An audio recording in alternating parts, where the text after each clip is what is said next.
This is my review for Splice, released in 2010. I think it was actually released in 2009 in some countries, but I'm going to class it as 2010. Okay, very quick synopsis.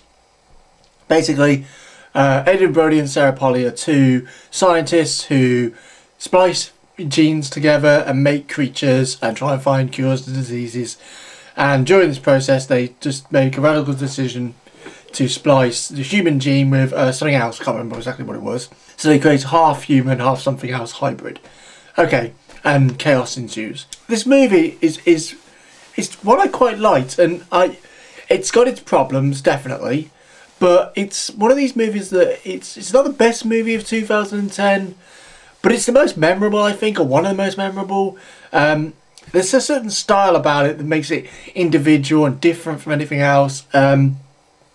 I liked the visual effects of the woman, the kind of, you know, the makeup, and also the visual effects on the legs and all that, and how they made her look different, you know, this hybrid character.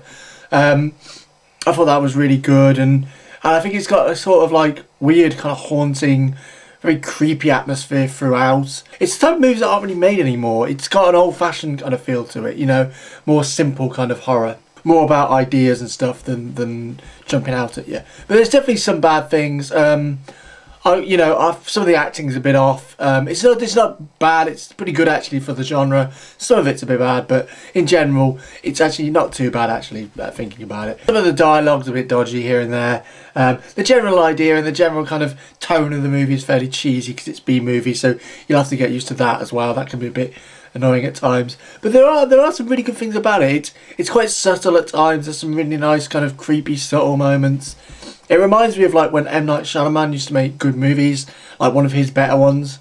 But then there's this one scene, there's this one action that Adrien Brody takes through the midpoint of the film. Well, more than the midpoint, I think. It's absolutely ridiculous. It would have been okay if they kept it more subtle. They kind of started it subtle and then they went full hog.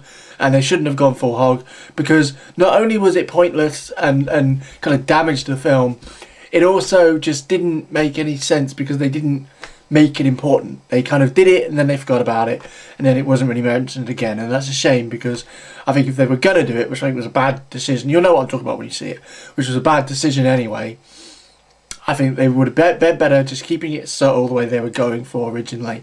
You know, when she was drawing pictures of him and stuff. But then to go the full hog was just, it was just kind of, do you have to do it really?